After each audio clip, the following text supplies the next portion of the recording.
Міне осылай кен орнының өткені, аңыз дерек, тарих болып жеткені.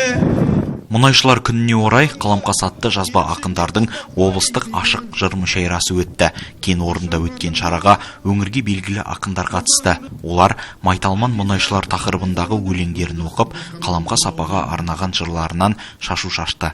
Маңғыстау күйі қонған құтты мекен, артылған байлығымен құт берекен, ошағы қаратының сенде жатыр, еліме үлес қосқан көркендеген. Ұйымдастырушылар жыр мүшәйрасы арқылы мұнайшыларға Қаламқас апаның өмір баянын таныстырып, кеңінен насихаттау дейді. Қаламқас кен орны жөнінде біреулер білер, біреулер білмес. Сондықтан да бұл Қаламқас апа жөніндегі өзіміздің халықтың бір танымын көбейту деген сияқты.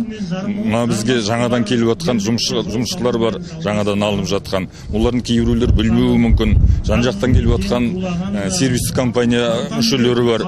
Соларға олар Қаламқас апамыздың қандай адам екен, жер неліктен аталғандығы жөнінде бір мағлұмат беру болды. Әдеби кешпен бейнелеп көрсетейік деген мақсат болды. Қазылар алқасының шешімімен бас жүлдені Асылбек Жаңбырбай иеленді. Ақын өз жырларында мұнайшылардың еңбегін ерекше бағалап, ерлікке теңеген. Мұнайшылардың еңбегі қашанда Қазақстан үшін бағалы. Ол да еңбекпен, үлкен термен, ерлікті қажет ететін жұмыс қой. Әрине, тарихты біз білеміз жақсы. Мұнайшылар туралы да жазғанбыз. Қиын болған жоқ. Өзіміз шабытымызға қарай бір ай уақыт берілді. Сол аралықта Қаламқас деген баллада жаздым. Көрермендердің ыстық ықыласынан шабыттанған ақындар мұнайшыларға арнау арнап, жетістіктерін жырға қосты. Көрермендер кештің жоғары деңгейде өткенін жеткізіп, өнерпаздарға алғыстарын жаудырды. Міне осылай кен орнының өткені, аңыз дерек, тарих болып жеткені. В честь Дня работников нефтегазового комплекса и 45-летия месторождения Қаламқас на нефтепромысле провели одноименный конкурс творческой поэзии. В литературном состязании приняли участие известные в регионе акыны. Они представили на суд жюри произведения, посвященные памяти дочери казахских степей Қаламқас, а также жизни и труду нефтяников на тему Майталман мұнайшылар.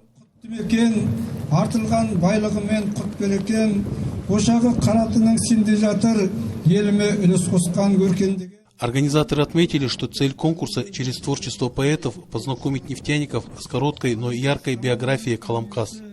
Қаламқас кен орны жөнінде Возможно, не все знакомы с историей месторождения Қаламқас. У нас очень много начинающих специалистов, которые могут не знать о Қаламқас апа. Есть представители различных сервисных компаний, которые приезжают сюда. Мы хотели рассказать всем, откуда взялось название нашего месторождения, поэтому решили показать это все в художественной форме. Решением жюри главный приз был присужден Асылбеку Жаңбырбаеву. Акын в своих стихах воспел заслуги исторической личности Қаламқас и самоотверженный и нелегкий труд нефтяников. Труд нефтяников всегда высоко ценится в Казахстане. Эта работа требует большой самоотдачи. Конечно, я знаком и с историей месторождения, так что мне было нетрудно об этом писать. Нам дали месяц на подготовку. За это время я написал балладу «Қаламқас». Участники творческого состязания рассказали в своих произведениях о жизни и труде нефтяников. В свою очередь, зрители, отметив высокий уровень проведения конкурса, поблагодарили акынов за прекрасный литературный вечер.